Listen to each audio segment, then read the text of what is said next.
मेरी पत्नी हर वक्त मुझसे छुप छुप कर स्टोर रूम में जाती थी। उसने वहां पर किसी को छुपा कर रखा था, क्योंकि वह कभी स्टोर रूम में नाश्ता लेकर जाती तो कभी चाय लेकर जाती थी। मैं जब उससे कुछ पूछता तो वह बहाना बना देती थी। मैंने बहुत ही कोशिश किया था कि मैं स्टोर रूम के अंदर जा पाऊं, लेकिन वह हर वक्त उसमें ताला लगाकर रखती थी। परंतु एक दिन मौका देखकर मैं छुपकर स्टोर रूम में चला गया। मेरी पत्नी पहले से ही स्टोर रूम में मौजूद थी। उसे बिल्कुल मालूम नहीं था कि मैं भी उसके पीछे पीछे स्टोर रूम में आया हूँ। और फिर थोड़ी ही देर के बाद अचानक से मैंने अपनी पत्नी को इस हालत में देखा कि मेरे तो होश ही उड़ गए और मेरे मुंह से चीख निकल गई, क्योंकि वह तो सांप बहुत ही सुहावना था। मैं और मेरी पत्नी आज बहुत दिनों की बाद एक साथ बैठकर शाम की चाय पी रहे थे और साथ में हम गर्मा गर्म पकौड़ियों का भी आनंद ले रहे थे। आज मैं ऑफिस नहीं गया था, क्योंकि सुबह से ही बहुत तेज बारिश हो रही थी। हम दोनों चाय और पकौड़ियाँ खाने के बाद फिर से बैठकर आपस में बातें करने लगे। फिर बातों ही बातों में मेरी पत्नी कहने लगी, बरसात के मौसम में जगह की बहुत ही दिक्कत हो जाती है, क्योंकि बारिश होने पर कपड़े वगैरह सुखाने में या फिर और भी एक्स्ट्रा सामान रखने के कारण कमरा बहुत ही भरा भरा सा लगने लगता है। जगह की दिक्कत होने लगती है। हर जगह एक्स्ट्रा सामान रहने के कारण घर में चलने की भी जगह नहीं रहती है।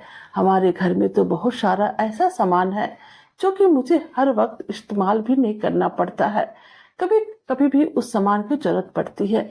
क्या तुम एक स्टोर रूम बनवा सकते हो, जिसमें कि मैं जितने भी हमारे घर में एक्स्ट्रा सामान पड़े हैं, जिस कारण से कमरा भरा भरा सा लगता है, उसे मैं उस स्टोर रूम में रख दूं, तो फिर हमें जगह की कोई भी दिक्कत नहीं होगी और हमारा घर भी देखने में अच्छा लगेगा। पत्नी की बात सोचने लगा। मैं अपनी पत्नी से बहुत ही प्यार करता था, परंतु फिलहाल अभी मेरे पास इतने पैसे नहीं थे मैं उसकी इस ख्वाहिश को पूरी कर सकता। मैंने उससे 1 महीने का वक्त मांगा और उसे कहा, कल से ही मैं ओवर टाइम करूंगा और फिर 1 महीने बाद मैं तुम्हारे लिए स्टोर रूम बनवा दूंगा। यह सुनकर मेरी पत्नी बहुत ही ज्यादा खुश हो गई। फिर समय यूं ही बीतने लगा और जैसे ही 1 महीना खत्म हुआ, मैंने अपने वादे के मुताबिक अपनी बीबी की ख्वाहिश को पूरी करने के लिए स्टोर रूम बनवा दिया। फिर मेरी पत्नी घर में जितना भी एक्स्ट्रा सामान थे, उसने सारे सामान उस स्टोर रूम में रख दिए। पिछले 1 महीने में ज्यादा काम करने के कारण मैं थक गया था, इसलिए इधर से मैं ऑफिस कम ही जाता था। रोजाना काम पर नहीं जाता था, बल्कि कभी कभी ही काम पर जाता था। परंतु कुछ दिनों से मेरी बीबी ना जाने क्यों बहुत ही चिड़चिड़ी सी हो रही थी और मैंने नोटिस किया था उसका यह व्यवहार जब से स्टोर रूम बना था उसके बाद से ही ऐसा हुआ था। मुझे अपनी पत्नी का रवैया अब कुछ अच्छा महसूस नहीं हो रहा था। पहले जो कि मेरी पत्नी हर वक्त हंसती रहती थी, मुस्कुराते रहती थी, अब वह काफी चिड़चिड़ी सी हो गई थी और अक्सर मैंने उसे अकेले में रोते हुए भी देखा था। मेरा ध्यान तो हरगिज उस तरफ नहीं गया था कि मेरी पत्नी की रोने की वजह एक छोटा सा कमरा का स्टोर रूम भी हो सकता है। आज तक मेरी और मेरी पत्नी के बीच में कभी भी किसी बात पर इतने सालों में लड़ाई नहीं हुई थी, जबकि अभी हम लोग माँ बाप भी नहीं बने थे और हमारे यहाँ कोई औलाद भी नहीं हुई थी। तब भी मैंने उसे कभी भी किसी बात को लेकर कोई ताना नहीं दिया था और ना ही कभी मेरी पत्नी उस बात पर न खुश हुई थी। भगवान की दी हुई तमाम चीजें हमारे पास थी, जिससे कि हम बेहद खुश थे। मैं अपनी कम तनख्वाह में भी अपनी पत्नी को हर वक्त खुश रखने की कोशिश किया करता था और वह खुश रहती भी थी। पहले जब भी मुझे मौका मिलता मैं उसे कभी घुमाने ले जाता तो कभी रेस्टोरेंट में खाना खिलाने के लिए ले जाता, लेकिन अब उसे ना ही घूमने फिरने का शौक था और ना ही वह मुझसे अपनी छोटी छोटी फरमाइश किया करती थी। मैं बहुत ही ज्यादा परेशान था। एक दिन मैंने उसे कहा कि अगर तुम्हारी तबीयत ठीक नहीं रहती है तो चलो मैं तुम्हें डॉक्टर को दिखाकर लाता हूँ। पहले तो उसने जाने से इनकार किया, लेकिन जब मैं जिद करने लगा तो फिर डॉक्टर को दिखाने के लिए तैयार हो गई। डॉक्टर ने मेरी पत्नी से रोने की वजह पूछी और यह भी पूछा कि आपको क्या परेशानी है, आप खुलकर मुझे बताइए। पहले तो मुझे लगा था कि शायद बच्चा न होने की वजह से वह परेशान है। मैंने उसे कहा भी कि तुम्हें परेशान होने की जरूरत नहीं है, मैं दोबारा से बच्चा होने के लिए तुम्हारा इलाज करवाना चाहता हूँ, क्या तुम तैयार हो? मेरी बात सुनकर उसने मुझे सख्ती से मना कर दिया और कहा कि मुझे किसी भी इलाज की जरूरत नहीं है। मैं ऐसे अपनी पत्नी की उस बात से बहुत ही ज्यादा हैरान और परेशान हुआ था। मैंने गुस्से में आकर उससे वजह पूछी तो कहने लगे कि मेरे पास बच्चा पालने का वक्त नहीं है। अब तो मैं और भी ज्यादा हैरान और परेशान हो गया और सोचने लगा कि इस छोटे से घर में 2 लोगों खाना पकाने और छोटी छोटी सफाइयों के अलावा भला क्या काम हो सकता है। एक रोज जब मैं ऑफिस जाने लगा तब मैंने अपनी पत्नी से कहा, आज मैं ऑफिस से जल्दी घर आ जाऊंगा और साथ में मेरे कुछ दोस्त भी रहेंगे, सो प्लीज तुम चाय का इंतजाम कर लेना। मेरी उस बात पर मेरी पत्नी मुझसे बहुत ही ज्यादा गुस्सा हो गई और हम लोगों में जो कभी लड़ाइयाँ नहीं होती थी अब वही लड़ाइयाँ होने लगी थी। अब बात बात पर हम दोनों में खूब लड़ाइयाँ होने लगी। यह पहली मर्तबा नहीं था कि मैंने अपने किसी दोस्त को चाय पर बुलाया था, लेकिन आज की इस बेरुखी रवैया और मेरी पत्नी की उस बात पर मैं बहुत ही हैरान हुआ था। जाने उसे मेरी जल्दी आने से परेशानी थी या फिर मेरे दोस्त के साथ आने पर या फिर हमारे लिए चाय का इंतजाम पर। बहरहाल मैंने उस दिन जल्दी आने का और अपने दोस्त को साथ लाने का इरादा ही बदल दिया। कई दिनों तक हम दोनों में नाराजगी रही। मुझे बात समझ में नहीं आ रही थी कि आखिर मेरी पत्नी का रवैया क्यों बदलता जा रहा है। इसी दौरान एक दिन मुझे लूज मोशन हो गया था। मैंने ऑफिस से छुट्टी ले ली और घर पर ही आराम करने लगा और फिर इन दोनों मेरी पत्नी ने मेरी खूब खिदमत की।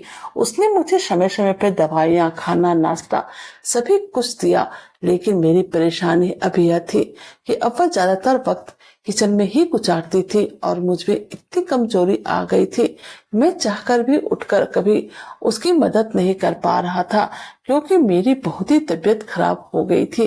एक दिन मैं नहाने बाथरूम की तरफ जा रहा था तो मैंने देखा कि मेरी पत्नी रसोई के पास बैठे हुए रो रही थी।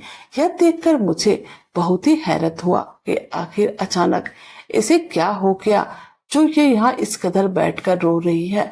पूछने पर के बावजूद उसने मुझे कोई भी वजह नहीं बताई और कहा कि बस दिल परेशान हो रहा था इसलिए आंखों से आंसू बह निकले। मुझे लगा शायद यह मेरी बीमारी की वजह से परेशान है। अगले दिन जब मैं गहरी नींद में सोया था तो एकदम से मुझे खांसी हो गई। अचानक से मेरी आंखें खुल गई। फिर मैंने कुछ गुनगुनाहट की आवाज सुनी। मैं बहुत ही हैरत में आ गया। आखिर मेरी पत्नी और मेरे अलावा तो इस घर में कोई भी नहीं रहता, तो ये गुनगुनाहट किसकी है और मेरी पत्नी किससे बातें कर रही है। मैं बहुत ही परेशान था। मैं उठकर रसोई की तरफ चला गया, लेकिन मुझसे ज्यादा चला भी नहीं गया तो मैं दोबारा से बैठ गया। मैंने अपनी बीवी को आवाज लगाई। थोड़ी ही देर के बाद जब वह मेरे पास आई, मैंने उसे गुनगुनाहट के बारे में पूछा तो उसने कहा, ऐसा कुछ नहीं है, यह आपका वहम है। उन कुछ दिनों में मैंने उसे बहुत ही बार किचन के बराबर स्टोर रूम वाले कमरे से बाहर निकलते देखा था, लेकिन मेरी पत्नी ने मुझे नहीं देखा था कि मैंने उसे देखा है। एक दिन मेरी तबीयत जब कुछ अच्छी हुई तो मैं खुद ही किचन में पानी पीने के लिए चला गया, लेकिन मैंने अपनी पत्नी को वहां नहीं पाया। तो मैं किचन से बाहर आकर उसे ढूंढने लगा था कि तभी वह रसोई के बराबर में बने स्टोर रूम के कमरे से बाहर निकली और मुझे देख उनकी माथे से पसीना छूट गया था।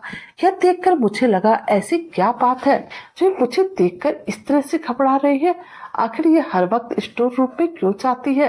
पहले तो मुझे लगा उसे स्टोर रूम में कोई काम होगा इसलिए बार बार ऐसे ही काम के लिए उस कमरे में जाती है, लेकिन आज उसके माथे पर पसीने ने मुझे कुछ और सोचने पर मजबूर कर दिया था। मेरे पूछने पर उसने बताया वहां सामान रखने गई थी। मैंने बात को यहीं पे खत्म कर दिया।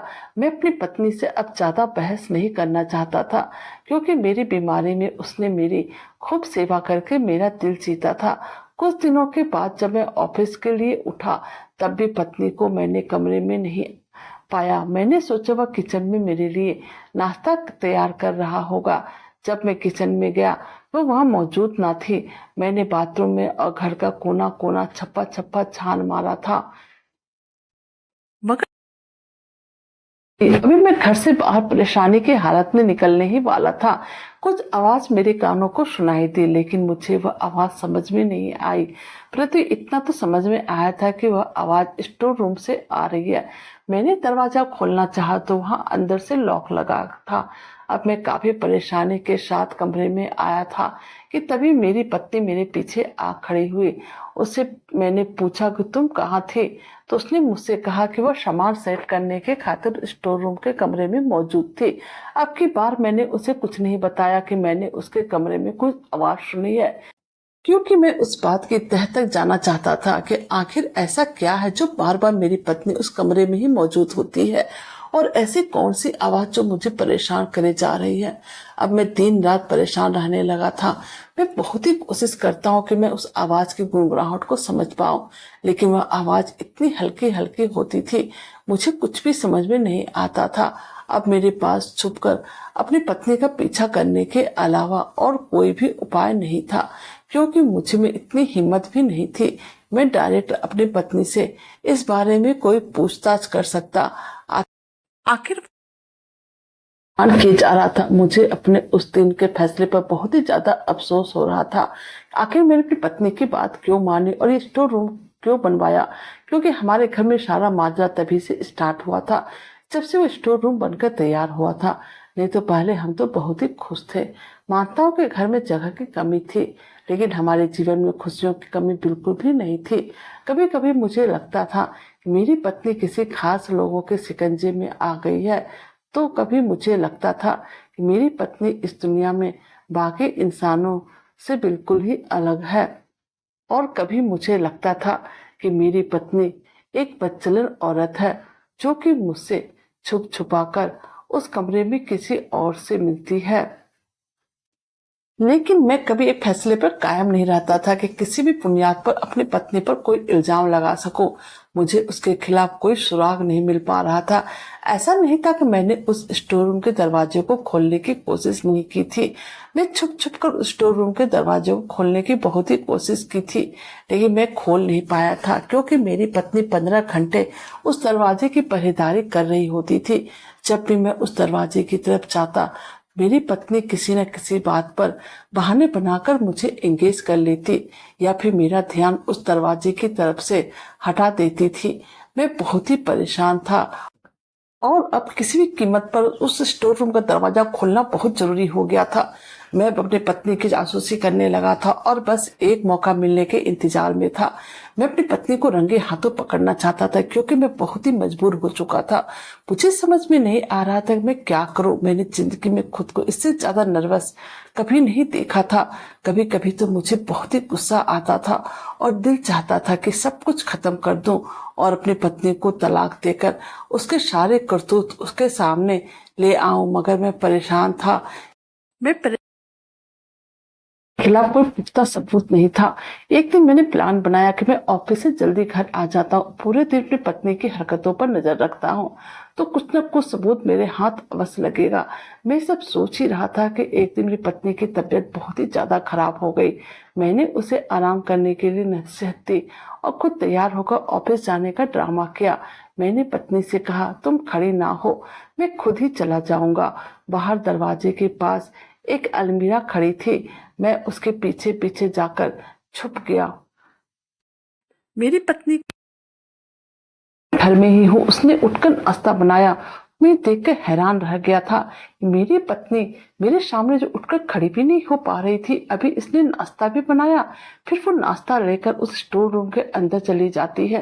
वो हमेशा स्टोर रूम में ताला लगा कर रखती थी और जब मैं भी उस ताले के बारे में पूछताछ करता, वो मुझे कहती थी कि मैंने अपने जेवर भी इसी कमरे में छुपा कर रखे हैं, क्योंकि अगर भगवान न करे कभी कोई अगर हमारे घर में घुस आता है तो फिर वो जेवर गहनों के लिए इस कबाड़ी रूम में कभी भी नहीं जाएगा। वो तो सोचेगा कि इस कमरे में सिर्फ कबाड़ी सामान ही रखा है, इसमें क्यों जाना। उसने कमरे का दरवाजा खोला और अंदर नाश्ता लेकर गई। मैं 2 लोगों का नाश्ता देखकर बहुत ही हैरान हुआ था और चाय के 2 कप देखकर मेरा शक और भी बढ़ गया था। मेरे मौजूद होने के बाद भी मेरी पत्नी ने किसी और को इस घर में रखा था। अब मैं गुस्से से मेरा खून खौलने लगा था। फिर मैं सोचने लगा कि ऐसा कौन है जिसे कि वो अपने साथ रख रही है और मुझे बेगाना समझ रही है। मैं अंदर ही अंदर तिल तिल मर रहा था और अब पूरी तरह से मान चुका था। मेरी पत्नी एक बदचलन औरत है जिसने मेरे होते हुए भी किसी आदमी से रिश्ता रखा था, या फिर मेरी पत्नी किसी भूत के साया में थी। यह कोई मामूली बात नहीं थी। अब मुझे अपनी पत्नी से नफरत होनी शुरू हो गई थी। मेरा पैर अब कपाने लगा था। मैं अपने जज्बात पर काबू नहीं रख पा रहा था। मेरा पैर इतना भारी हो गया था कि उस अलमीरा से लेकर बंद कमरे के दरवाजे तक का सफर मुझसे तय नहीं हो रहा था। ऐसा लग रहा था जैसे कि पैरों के नीचे से जमीन ही निकल गई है और किसी ने सर पर से आसमान भी छीन लिया है। मैं अपने आप को इस भरी दुनिया में बेबस और मजबूर आदमी समझ रहा था। कुछ मिनट मुझ पर इतने भारी थे कि लगता था कि या तो मैं इस दुनिया में से चला जाऊं या फिर अपनी पत्नी को जान से मार दूं। अब मैं बहुत ही भारी मन से लड़खड़ाते कदमों से उस स्टोर रूम के दरवाजे के पास पहुंचा था। मेरा पूरा बदन पसीना पसीना हो रहा था। मैंने दरवाजा खोलने के लिए अपने हाथों को उठाया ही था कि दोबारा से मुझे वही गुनगुनाहट की आवाज सुनाई दी। अब मैं धक्का उस दरवाजे पर दिया और जोर से अपनी पत्नी को पुकार कर उस कमरे के अंदर चला गया। और फिर सामने जो मैंने मंजर देखा वह देखकर तो मेरे होश ही उड़ गए। अब मुझसे 1 मिनट भी यह सब बर्दाश्त नहीं हो रहा था, लेकिन मैं अपना इरादा पक्का करके इस कमरे में आया था। मैंने वहां पर देखा मेरी पत्नी जिसके लिए नाश्ता लेकर गई थी उसे अपने हाथों से बहुत ही प्यार से खिला रही थी और वह भी बहुत ही प्रेम से वह खाना खा रही थी। और वह खाना खाने वाला इंसान और कोई नहीं बल्कि मेरी सौतेली माँ थी। मैं अपनी पत्नी को कितना गलत समझ रहा था, कभी उसे जादू टोने वाली औरत तो कभी मैं उसे बदचलन समझ रहा था। मैं यह देखकर जोर जोर से चीखने लगा तो मेरी पत्नी के आंखों से निवाला नीचे गिर गया था और मेरी सौतेली माँ भी अचानक मुझे अपने सामने देखकर हक्का बक्का रह गई थी। उसके पसीने छूटने लगे थे और मेरी स्थिति तो यह थी कि मैं न अपने आप को जिंदा समझ रहा था और ना ही मुर्दा। इतने दिनों तक मेरी पत्नी ने मेरी सौतेली माँ को इस कमरे में छुपाया हुआ था और उसकी खिदमत किए जा रही थी। यह तो मेरा फर्ज था, लेकिन मैं अपना फर्ज से भागना चाहता था।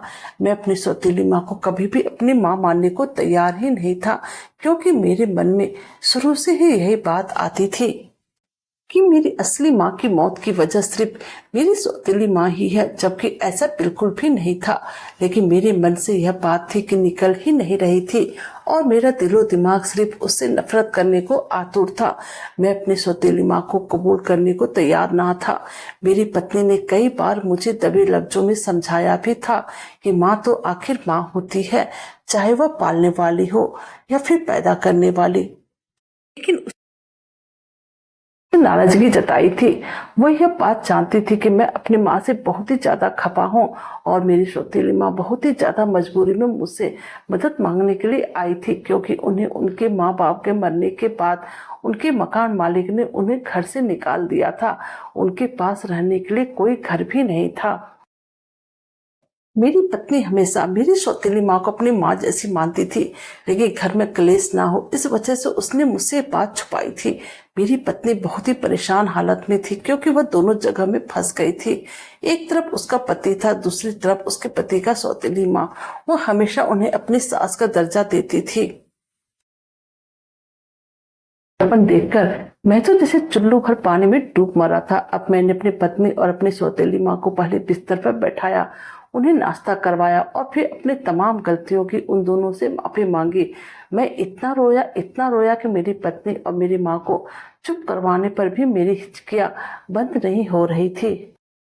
मुझे इतनी सकता हूँ, मुझे ऐसा लग रहा था जैसे कि मुझसे बड़ा पापी इस दुनिया में कोई और होगा ही नहीं। सच में मैंने बहुत ही बड़ा गुनाह किया था, क्योंकि माँ तो माँ होती है, जन्म देने वाले से ज्यादा पाल पोस कर बड़ा करने वाला का ही महत्व होता है। लेकिन मैंने अपनी नादानी में सभी कुछ बर्बाद कर दिया था। जिस समय मुझे अपनी माँ को देखना था उसमें मैंने उनसे मुंह मोड़ लिया था, जिससे कि उनकी कोई भी गलती नहीं थी। शायद इसी गुनाह की माफी मुझे ईश्वर दे दे। दोस्तों, कहानी कैसी लगी प्लीज कमेंट कीजिएगा। हमारे चैनल पर नए तो हमारे वीडियो को लाइक, सब्सक्राइब और शेयर कीजिएगा। Thank you.